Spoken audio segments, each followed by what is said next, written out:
தயவு கூர்ந்து மேடைக்கு வருமாறு கேட்டுக்கொள்கிறேன். மரியாதைக்குரிய வருமாறு அன்புடன் அழைக்கிறேன். மரியாதைக்குரிய எங்கள் வைகை எக்ஸ்பிரஸ் படத்தின் நாயகி நீத்து சந்திரா அவர்களை, விழுப்புரம் செல்வராஜ் அவர்களை மேடைக்கு வருமாறு அன்புடன் அழைக்கிறேன். எங்கள் அன்புக்கு இணங்கி இங்கு வருகை தந்திருக்கும் நடிகர் மதன் பாபு அவர்களை மேடைக்கு வருமாறு அன்புடன் அழைக்கிறேன். மரியாதைக்குரிய திரு மதன் பாபு வருமாறு அன்புடன் அழைக்கிறேன். நிகழ்ச்சியை தொடர்ந்து அன்பிற்குரிய திரு ரவிச்சந்திரன் அவர்கள் தொகுத்து வழங்குவார்.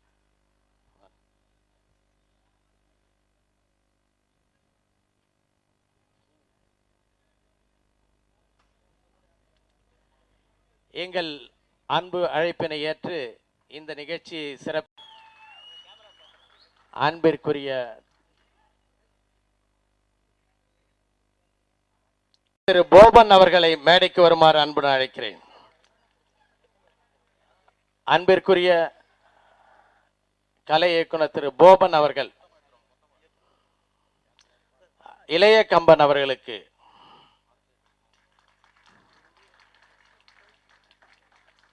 தயாரிப்பாளர் திரு ஞானவேல் அவர்களுக்கு, இயக்குனர் திரு அவர்களுக்கு,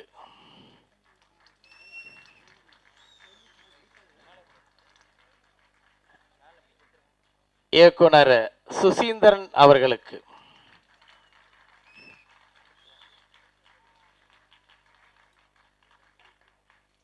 எங்கள் அன்பு அண்ணன் நடிகர் சங்கத்தின் தூள் தத்தோ ராதா ரவி அவர்களுக்கு, என் வழி தனி வழி படத்தின் மைய கதாபாத்திரமாக கமிஷனராக வாழ்ந்த மரியாதைக்குரிய அன்பு அண்ணன் ராதா ரவி அவர்களுக்கு, எல்லாம் அவன் செயல் என் வழி தனி வழி தொடர்ந்து வைகை எக்ஸ்பிரஸில் பயணம் செய்து கொண்டிருக்கும்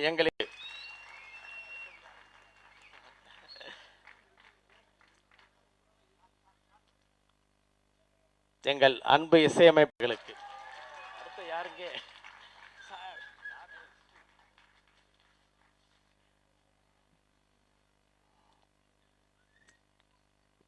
வைகை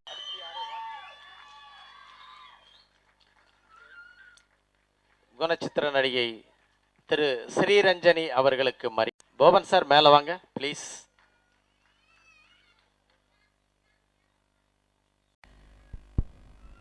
மேடையில் வீட்டிற்கும் அனைத்து கலை உலக மேதைகளுக்கும் என் மனமார்ந்த வணக்கம். இந்த முதல்ல பேசுறது எதுக்குன்னா அவனை பலி போட்டுறதான் ஃபர்ஸ்ட். டோட்டலாக காலியாவேன். அவன் என்ன பேசுறது, எப்படி இதை எடுத்துகிட்டு போகிறது, ரூட்டு தெரியாமல் முடிக்கணும், அதுக்காக கொண்டு போட்டு விட்டுறது. இருந்தாலும் இந்த படத்தில் நான் ஆர்கே சாரோட இந்த வைகை எக்ஸ்பிரஸ் படம் பண்ணிகிட்ருக்கேன், ஷாஜி கலை சார் டைரக்ஷனில். முக்கியமான விஷயம் என்னென்னா, ஆர்கேவின் என் வழி தனி வழின்றது எனக்கு ஞாபகம் வர்றது படையப்பா தான். ரஜினிகாந்த் தான் சொல்லுவார் என் வழி தனி வழி. அதில் நாங்கள் உருவாக்கின டைலாக் தான் இது. ஆக்சுவலாக இந்த டைலாக் என் வழி தனி வழி டைலாக் சொல்லிட்டு அப்போல்லாம் ரஜினி சார் என்ன சொல்கிறார் இந்த படத்தில் டைலாக் அப்படின்னு கேட்குறது ரொம்ப ஒரு ஆர்வமாக இருப்பாங்க. அப்போ எல்லாரும் கேட்பாங்க என்ன இதில் என்ன ஸ்பெஷல் பஞ்ச் டைலாக் அவர் வச்சிருக்கிறாரு. எல்லாம் எல்லா பக்கமும் என்ன தொலைச்சி எடுத்துகிட்டு இருப்பாங்க. இதில் நிறைய பேர் கேட்பாங்க. அதனால் நாங்கள் என்ன பண்ணோம், ஸ்பாட்டில் அந்த டைலாக் சொல்லவே மாட்டோம். நேராக ரஜினி சார் வருவார் அப்படின்னுவார். என்ன டைலாக்னு யாருக்குமே தெரியாது. ஏன்னா நாங்கள் டப்பிங்கில் போட்டுலாம் முடிவு பண்ணிட்டோம். இப்படியே நாங்கள் படம் பூரா எடுத்தப்போ கனல் கண்டு வந்து கேட்பான், என்ன இது என்ன என்ன சொல்கிற தலைவர், கொஞ்சம் டைலாக் சொல்லுங்களேன் அப்படின்னு. நான் சொல்லுவேன் என் தண்ணி தனி தண்ணி அப்படின்னு. அவனுக்கு ஒன்றுமே புரியாது. அப்படிப்பட்ட ஒரு வசனம், அந்த வசனம் பெரிய லெவலில் ஹிட் ஆயிடுச்சு அப்போவே. அதே மாதிரி இந்த படமும் பெரிய லெவலில் ஹிட் ஆகிருக்குது. ஆச்சரியமாக இருக்குது. எப்படி சொல்கிறேன்னா, ஒரு படம் ஒரு வாரத்துக்கு மேலே இப்போ ஓடுறது கிடையாது. ரிலீஸ் பண்ணாலே ஷீல்டு கொடுத்துட்றாங்க. ஆமாம், ரிலீஸ் பண்ணாலே ஷீல்டு தான். சில படம் ரிலீஸ் ஆகிறதுல டிவியில் வித்துட்டு இருக்கிறாங்க தனியாக ஒரு பக்கத்தில். ஏன்பா உங்கள் படம் அதை பார்த்துட்டேன் நேற்று, இன்னும் ரிலீஸ் ஆகலையே, அது நேற்றே வந்துடுச்சு. அந்த லெவலுக்கு போயிட்டு இருக்குது இப்போ சினிமா திரையுலகம். அதற்காக இன்னைக்கு ப்ரொடியூசர் கவுன்சில் பெரிய மீட்டிங் போட்டுட்ருக்காங்க. அண்ணன் அவர்கள் அதற்கு சீக்கிரமாக போகணும், அது அவருக்கு தெரியும். ஏன்னா நிறைய விஷயங்கள் அவர் வழிகாட்டுதல் முறையாக இந்த திரையுலகம் பல விஷயங்களை நாம் சந்திக்க வேண்டியிருக்கிறது. அப்படி இருக்கும்போது இவ்வளோ பிரச்சனைகள் மத்தியில் ஒரு படத்தை எடுத்து கிட்டத்தட்ட 250-300 தொழிலாளிகள் குடும்பங்கள் வாழ்ந்து அற்புதமாக ஒரு 6-7 படம் எடுத்து அத்தனை பேர் வாழ வைத்த ஆர்கே அவர்களுக்கு நான் ஸ்பெஷல் தேங்க்ஸ், நன்றி தெரிவிச்சுக்கிறேன். ஏன்னா சிரிச்சா மாதிரி ஒரு ஃபோட்டோ வேணும்னு கேட்டாங்க என்கிட்ட. நான் சொன்னேன் கல்யாணத்துக்கு முன்னாடி எடுத்தது தான் இருக்குது, அதுக்கப்புறம் சிரிக்கவே இல்லை. அதே மாதிரி ஒரு ப்ரொடியூசர்கிட்ட போய் சிரிச்சா மாதிரி ஃபோட்டோ கேட்டால் படம் எடுக்கிறதுக்கு முன்னாடி தான் இருந்துச்சு, அதுக்கப்புறம் சிரிக்கவே இல்லைன்னு. அப்படி தான் தேர்தல் நிலைமை இப்போ. ஆனால் அப்படி இல்லை, ஆர்கே அவர்கள் சுதந்திரமாக பண்ணுறாரு, நிச்சயமாக சிரிச்சுட்டே இருக்கிறார், இன்னும் சிரித்து கொண்டே இருப்பார், நிறைய பேர் சிரிக்க வைத்து கொண்டே இருக்கிறார். முதல்ல பேசுனதுனால நான் ஷார்ட்டாக முடிச்சுக்கிறேன், ஏன்னா என்னை பார்த்து மற்றவங்களும் ஷார்ட்டாக முடிச்சுக்கணும், அதான் முக்கியம். நன்றி, வணக்கம். வணக்கம். ரொம்ப சந்தோஷமா இருக்கு. இது வந்து ஆர்கே சார் வந்து பூஜை அன்னைக்கு சொன்னது தான் சார். ஃபஸ்ட்டு படம் ரிலீஸ் ஆனவுடனே 25th டே வந்து நாங்கள் வந்து பெருசாக ஃபங்க்ஷன் பண்ணுவோம்.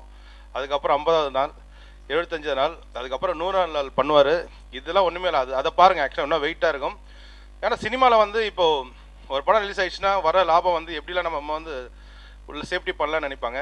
ஆனால் ஆர்கே சார் வந்து காதல் விரும்பி, சினிமா விரும்பி, எல்லாமே வந்து சினிமாக்காகவே வந்து போராடுவார். நான் கூட ரொம்ப நாள் அவர் கூட இருந்திருக்கேன், ரொம்ப சந்தோஷமாக இருக்குது. சினிமா வந்து எல்லாம் சொல்கிறாங்க ரொம்ப கொஞ்ச நாளாக வந்து சரியில்லைன்ட்டு. பட் ஆர்கே சார் மூலிமா கண்டிப்பாக அந்த சினிமா வந்து மாபெரும் வெற்றி அடையும். ஏன்னா 25வது நாள்லாம் வந்து உண்மையாகவே பார்த்தே ரொம்ப நாள் ஆச்சு உண்மையாகவே. ஸோ பார்க்கவே ரொம்ப சந்தோஷமாக இருக்குது. ஆர்கே சார் என்றைக்குமே நல்லா இருக்கணும், அவர் குடும்பங்கள் நல்லா இருக்கணும், அவரால் வந்து சினிமா ரொம்ப நல்லா இருக்கணும். ரொம்ப பெருமையாக இருக்குது அவர் கூட நான் ஒர்க் பண்ணுறது. அதில் மேடையில் அமர்ந்திருக்கும் அனைவருக்கும் வணக்கம். அதே மாதிரி நீங்கள் வந்திருக்கீங்க, ரொம்ப சந்தோஷம். ஸோ ஆர்கே சாருக்கு ஒரு ஓ போடுங்க, ஆர்கே சாருக்கு ஒரு ஓ போடுங்க. நன்றி, வணக்கம்.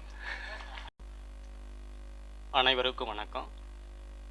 மக்கள் பாசறை நிறுவனத்தினுடைய தலைவர், போற்றுதலுக்குரிய மாமனிதர் ஆர்கே அவர்களுக்கும், இந்த படத்தில் நான் பணியாற்றுவதற்காக என்னை பரிந்துரை செய்த வாழ்வீச்சு வசனகர்த்தா, வசன மேதை வி பிரபாகர் சார் அவர்களுக்கும், எனது அன்பு சகோதரர் இசையமைப்பாளர் ஸ்ரீகாந்த் தேவா அவர்களுக்கும் இந்த நேரத்தில் எனது நன்றியை சொல்ல நான் கடமைப்பட்டிருக்கிறேன்.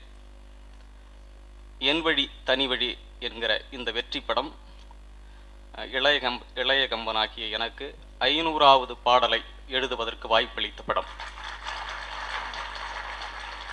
ஆகவே இந்த படத்தில் நான் பணி செய்தது பெருமை அடைகிறேன். போற்றுதலுக்குரிய படமாக இது அமைந்திருக்கிறது. இயக்குனர் அவர்களுக்கு நன்றி சொல்லி, ஆர்கே அவர்கள் இதுபோல் இன்னும் ஆயிரக்கணக்கான படங்களில் நடித்து தயாரித்து இந்த தமிழ் திரையுலகம் பெருமை பெற வாழ்த்துகிறேன். வணக்கம், நன்றி. எல்லாருக்கும் வணக்கம்.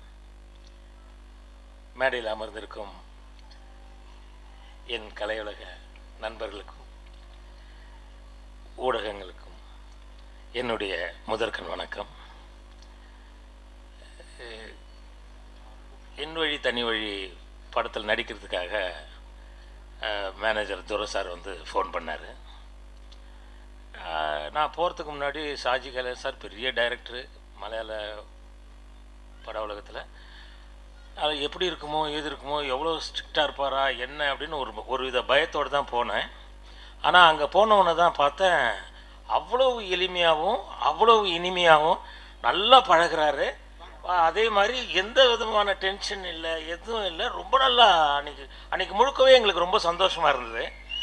அதுக்கப்புறம் தயாரிப்பாளர் ஆர்கே சார் வந்து ஒரு தயாரிப்பாளர் மாதிரியே இல்லை, அவரும் அதாவது இயக்குனருடைய ஒரு உதவியாளர் மாதிரியே ஒர்க் பண்ணிகிட்டே இருக்கார். இங்கேயும் அங்கேயும் போகிறார் வரார், எல்லாரையும் கவனிக்கிறாரு.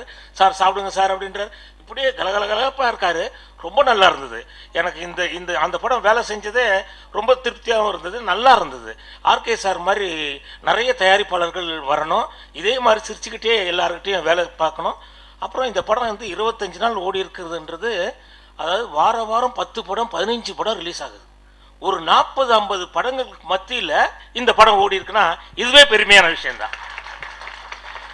எனக்கு வாய்ப்பளித்த ஆர்கே சாருக்கும் ஷாஜி கைலாஷ் சாருக்கும் தயாரிப்பு நிர்வாகி துரை சார்களுக்கும் ரைட்டர் பிரபாகர் சாருக்கும் என்னுடைய பணிவான வணக்கங்களை சொல்லிக்கிட்டு விடைபெறுகிறேன். வணக்கம். இந்த மேடையில் இருக்கிற பெரியவங்களுக்கும் இங்கே வந்திருக்கிற கீழே இருந்து பார்த்துட்டு இருக்கிற பெரியவங்களுக்கும் என் வணக்கங்கள். சாதாரணமாக வந்து ப்ரொடியூசர் ஹீரோவாக இருக்கும்பொழுது நிறைய தப்பு பண்ணுவாங்க. ஏன்னா படங்கள் வந்து எடுக்கும்பொழுது அவங்களுக்கு இம்பார்ட்டன்ட் பார்த்துருவாங்க. இங்கே உக்காந்துருக்கிற ஒரு ஆடியன்ஸாக இருந்து பார்த்தால்தான் அந்த கதையும் சரி, அந்த அந்த டெக்னீஷியன்ஸும் சரி, அவர் ஷாஜி கைலாஷ் சார், அப்புறம் வந்து பிரபாகர் சார், அப்புறம் ஸ்ரீகாந்த் தேவா அவர்கள், அப்புறம் இங்கே இருக்கிற மற்ற கவிஞர்கள் எல்லாரையுமே கரெக்டாக செலக்ட் பண்ணி கரெக்டாக ஒரு படம் பண்ணி, ஈவன் ஒரு ப்ரமோ இப்போ இங்கே இருக்கிறவங்களுக்கு வந்து போட்டு காட்டினார். அது எவ்வளோ வித்தியாசமாக இருந்ததுன்னா நான் இது வரைக்கும் இந்த மாதிரி ஒன்று பார்த்ததே இல்லை. ரொம்ப டிஃப்ரெண்ட்டாக அது எல்லாம் இருந்தது. ரெண்டாவது, 2 பேர் வெளியில் தெரியவே கூடாது. ஒன்று நடிகன், இன்னொன்று ஆர்ட் டைரக்டர். முக்கியமாக இவங்க 2 பேர் வெளியில் தெரியவே கூடாது. நடிகர் நடிக்கிறார் அப்படின்னு தெரியவே கூடாது. இயற்கையாக இருக்கிற மாதிரியே இருக்கணும். ஆனால் அது இயற்கையாக அப்படி யாருமே இருக்க முடியாது. ஏன்னா க்ளோஸ்அப் வச்சு எடுக்கும் பொழுது அவங்க நடிக்கத்தான் நடிப்பாங்க, ஆனால் இயற்கை மாதிரி இருக்கணும் அது. அதே மாதிரி ஆர்ட் டைரக்டர், அவர் நம்ம ஆர்ட் டைரக்டர் வந்து அவர் ஜிகே சார் வந்து அந்த லிங்கம் வந்து அது ஒரு அண்டா கவுத்திருந்தார். அது படம்லாம் ஓடி முடிஞ்ச அப்புறம் அது ஒரு தடவை சொன்னார். அது டக்குன்னு அவங்க வந்து ஒரு லிங்கம் வேணும்னாங்க, எனக்கு கிடைக்கல, அதனால ஒரு அண்டாவை கவுத்தேன். அதுலேயே நான் பார்த்தா அண்டா மாதிரியே தெரியுது, அது லிங்கமே தெரியல. ஏன்னா அது நம்ம கண்ணுக்கு தெரிஞ்சாச்சுன்னா தெரியும். ஸோ இந்த லொக்கேஷன் நல்லா இருக்கு, இந்த ரோடு நல்லா இருக்கு, இது எங்கே எடுத்தது, இல்லைப்பா இது ஆர்ட் டைரக்டர் போட்டது, அடடா ஆர்ட் டைரக்டர் போட்டுதா அப்படின்னா தான் நல்லா இருக்கும். அப்போ ஆர்ட் டைரக்டர் தெரியக்கூடாது, அப்போ தான் நல்லா இருக்கும். அதே மாதிரி நடிகர் தெரியக்கூடாது. இவர் முன்னாடி லாயராக வந்து அந்த கீதை மாதிரி பண்ண போதா இருக்கட்டும், அதுக்கப்புறம் அவன் இவனில் ஒரு அடிமாடு விற்கிறவராக இருக்கட்டும், அதிகமான நடிப்பே இருக்காது. உண்மையான ஒரு அடிமாடு விற்கிறவர் எப்படி இருப்பார், அதே மாதிரியே வருவார் போவார், அதே மாதிரி இருப்பார். இதில் அதே மாதிரி இந்த போலீஸ் அதிகாரியா நிஜமாவே வாழ்ந்திருப்பார். இப்போ அடுத்த படம் அவங்க சொன்னபடி ரயில்வே ஸ்டேஷனே போட்டிருக்காங்க சார். ரயில்வே ஸ்டேஷன் உள்ள ட்ரெயின் அப்படியே ஐசிஎஃப்ல வாங்கிட்டு வந்து அப்படியே செட் பண்ணிருக்காங்க. எனக்கு அதுலேயும் வாய்ப்பு கொடுத்துருக்காரு. அதை ஏற்கனவே அந்த மலேசியன் வந்த போதே என்கிட்ட சொல்லிட்டாரு, சார் உங்களுக்கும் ஒன்று இருக்குன்ட்டு. உண்மையாக ஆச்சரியமாக இருந்தது. அதாவது கம்மியானது எடுக்கிறது வேற, ரிச்சாக எடுக்கிறது வேற. அது ரொம்ப நல்லா பண்ணுறாரு. அதே மாதிரி ஒரு படம் ஜெயிக்கிறதுன்றது இந்த மாதிரி விழாக்களுக்கு வந்தால் தெரியும். இல்லாட்டாலும் எங்களுக்கு எப்படி தெரியும்னா, நாங்கள் சில படங்களில் வந்து நடிச்சிருப்போம். என்ன சார் வேற என்ன படம் பண்ணீங்க, சார் இப்போ ஒரு படம் வந்திருக்கே பார்க்கல, அப்படியா அப்படிம்பாங்க. நல்ல படமாக இருந்து எல்லாரும் பார்க்குறதா இருந்தால் நாம் எங்கே போனாலுமே, சார் அந்த படம் பார்த்தா ரொம்ப நல்லா இருந்தது சார், சார் அந்த படம் அப்படி. மேடையில் அமர்ந்திருக்கும் பெரியவர்கள் அனைவருக்கும், இந்த விழாவுக்கு வந்த அனைவருக்கும் என்னுடைய மாலை வணக்கங்கள்.